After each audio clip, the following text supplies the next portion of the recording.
नेता सदन और सदन को अवगत कराना चाहता हूं कि मैं पिछले दिन जो है शिक्षा पर बोल रहा था और करीब करीब जो है शिक्षा पर कई सारी बातों को कर चुका था, लेकिन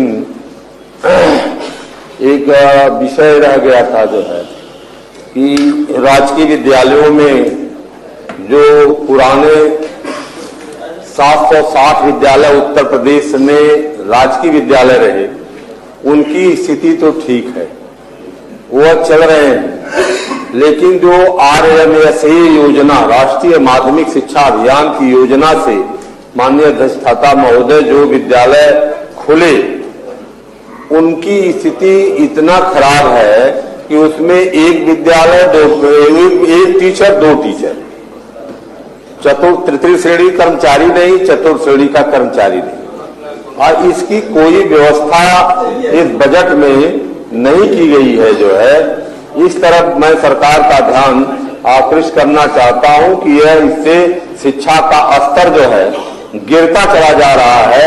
एक टीचर 2 टीचर एक विद्यालय में, राजकीय विद्यालय में कौन कौन से सब्जेक्ट पढ़ाएंगे, फिर उसमें जो नाम लिखाएगा छात्र छात्रा जो है जो नाम लिखाएगा उसकी स्थिति क्या होगी, जो है इस पर जो है सरकार का ध्यान आकृष्ट कराना चाहता हूं। और दूसरी चीज जो है मान्यता की शर्तों को काफी बढ़ा करके जो है शिक्षा को सरकार ने पूंजीपतियों के हवाले कर दिया गया है। अब कोई मिडिल क्लास फैमिली का कोई भी व्यक्ति चाहे जिस जाति बिरादरी का हो, वह वित्तविहीन विद्यालय भी नहीं खोल सकता, क्योंकि 38,000 जो मान्यता शुल्क था पहले की शर्त में, वो बढ़कर के 11 लाख हो गया। जो है जो 2,000 वर्ग मीटर जमीन लगती थी वह 6,000 वर्ग मीटर जमीन हो गई। जो है मान्यता 3 साल के लिए जो है कर दी गई, अस्थायी मान्यता का प्रावधान कर दिया गया। जो है और अभी हम लोगों ने पिछले कुछ घंटे पहले जो है सरकार से और नेता सदन से निवेदन भी किया था कि जो हाई स्कूल चल रहे हैं, इंटरमीडिएट की मान्यता नहीं प्राप्त कर पाए हैं, वो इंटरमीडिएट की मान्यता प्राप्त करने में उन्हें पुराने मानक के अनुसार जो है उनसे इंटरमीडिएट की मान्यता कर दी जाए, जिस पर माननीय माध्यमिक शिक्षा मंत्री जी ने आश्वासन भी दिया। महोदय, मैं कहना चाहता हूं कि उत्तर प्रदेश में वेतन वितरण नियम 1971 एडेड विद्यालयों में लागू हुआ माननीय बाबूलाल जी के जमाने में। इसके बाद शिक्षा विभाग में जो कुछ भी हुआ, शिक्षकों के हितों में, छात्रों के हितों में, चाहे प्रबंधकों के हितों में, तो उसको माननीय नेता, श्रद्धेय नेता माननीय मुलायम सिंह यादव जी ने किया। उन्होंने एडेड विद्यालयों के और वित्तविहीन विद्यालयों में काम करने वाले शिक्षकों की उम्र 60 वर्ष जो रिटायरमेंट की थी उसको 62 वर्ष कर दिया। नेताजी ने पेंशन की जो समस्या शिक्षकों और कर्मचारियों की थी, जो रिटायर होता था टीचर और कर्मचारी, उसको गांधी साहब झोला खरीदना पड़ता था, 2 साल दौड़ता था DIS कार्यालय, JD कार्यालय, वित्त विभाग में जो है तो पेंशन पाता था। नेताजी ने एक कलम से सबको जो है तनख्वाह भले 3 तारीख को नहीं 5 तारीख को मिले, लेकिन पहली तारीख को पेंशन मिल जाएगी और ट्रेजरी से उसका भुगतान सुनिश्चित कर दिया। जो है जिससे शिक्षा विभाग में एक ऐतिहासिक काम उन्होंने किया था। और नेताजी ने जो अपने मुख्यमंत्रित्व काल में एक ऐतिहासिक काम किया जिसको कोई आज तक नहीं कर पाया। उन्होंने जूनियर हाई स्कूल जो थे उनको जो है 1400 जूनियर हाई स्कूलों को ग्रांट कर लिया, संस्कृत विद्यालयों को ग्रांट कर लिया, मदरसों को ग्रांट कर लिया। लेकिन आज वर्तमान में जो सरकार जो है चल रही है भारतीय जनता पार्टी की, संस्कृत का चाहे जितना गुण गावे, मदरसा का चाहे जितना विरोध करे, लेकिन न एक जूनियर, न एक संस्कृत, न एक मदरसा, किसी को ग्रांट पर लेने का काम नहीं किया। विषय विशेषज्ञों को विनियमित करने का काम नेताजी ने किया था और शिक्षा के प्रचार प्रसार के लिए उन्होंने जो है और शहरी विकास खंडों के अंतर्गत इंटरमीडिएट विद्यालयों के लिए 20-20 लाख रुपया, डिग्री कॉलेजों के लिए 40-40 लाख रुपया आर्थिक मदद देकर के उन्होंने विद्यालयों को खुलवाया। और जब उनका मुख्यमंत्रित्व काल खत्म होने के बाद माननीय अखिलेश यादव जी जब उत्तर प्रदेश के मुख्यमंत्री बने तो उन्होंने भी अपने पिता के पद चिन्हों पर चलते हुए जो है शिक्षकों के हितों में बहुत से कार्य किए। उन्होंने भी तदर्थ शिक्षकों को विनियमित किया जो 93 से 2000 तक के तदर्थ शिक्षक थे।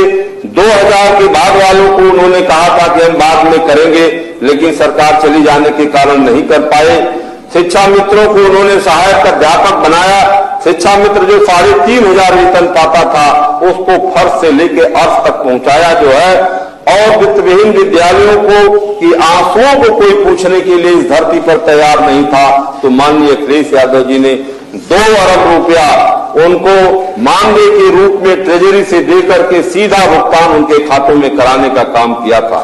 और तकनीकी शिक्षा के लिए उन्होंने छात्र छात्राओं को बड़े पैमाने पर लैपटॉप की व्यवस्था किया था। और इतना ही नहीं, जो गरीब परिवार की बच्चियां थी उच्च शिक्षा के लिए बालिकाओं को 30-30 हजार रुपया कन्या विद्या धन देकर के उनको जो है उच्च शिक्षा लेने के लिए प्रेरित किया।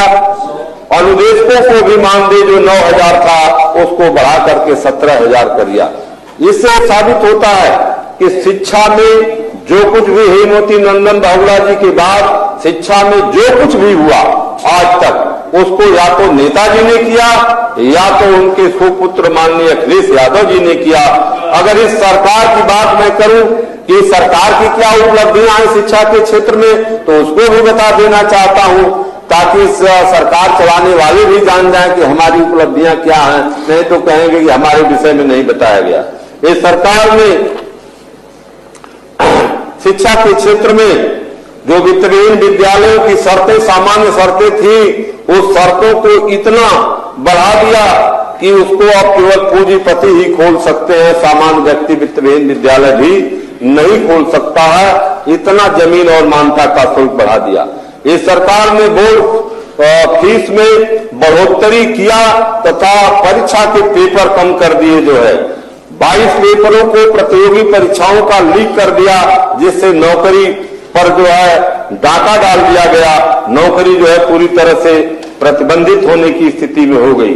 इन विद्यालयों की सेवा नियमावली जो धारा 21, 15 और 12 थी उसको इन्होंने बदल दिया और यह शासनादेश जारी कर दिया इसको चेंज करके कि अब जो है शिक्षकों के टर्मिनेशन के लिए जो है चयन बोर्ड आयोग की कोई आवश्यकता नहीं होगी। सीधे सीधे प्रबंध तंत्र उनको जो है टर्मिनेट कर सकता है, जिससे इस समय इतना हमारा टीचर डरा हुआ सहमा हुआ है, उसकी सेवा की सुरक्षा जो कमजोर हो गई, जिससे अभी जो है मैंने बताया 2 दिन पहले जो है मानवर कि गोरखपुर में एक ही विद्यालय के 2 टीचरों को जो है प्रबंध तंत्र द्वारा टर्मिनेट कर दिया गया। और इस सरकार में जो है मदरसों के आधुनिक शिक्षक जिनके विषय में हमारे देश के प्रधानमंत्री ने घोषणा किया था कि मदरसा के शिक्षकों को जो है मजारी शिक्षा के अलावा उनको आधुनिक शिक्षा दी जाएगी और आधुनिक शिक्षक के नाम पर मैथ पढ़ाने के लिए, विज्ञान पढ़ाने के लिए, इंग्लिश पढ़ाने के लिए, सारे विषयों को पढ़ाने के लिए जो शिक्षक रखे गए थे उनको केंद्र की सरकार द्वारा जो केंद्रांश मिलता था 60% उसको भी बंद कर दिया। इसके बाद पिछली साल जो है उत्तर प्रदेश की सरकार जो राज्यांश से शिक्षक जिंदा रहता था उसको भी बदल दिया और बदल करके जो है पूरे विद्यालयों को, मदरसा के सारे विद्यालयों को बंद करने का काम कर दिया। वो तो सर्वोच्च न्यायालय के हम शुक्रगुजार हैं जो कि इन विद्यालयों को जो है अपने आदेश से, अपने कलम से बचाने का काम किया। इसलिए शिक्षा के क्षेत्र में जो इस सरकार का काम है उसको भी मैं आपके सामने रख दिया, जिससे साबित हो सके कि वास्तव में शिक्षा का हितैषी कौन है।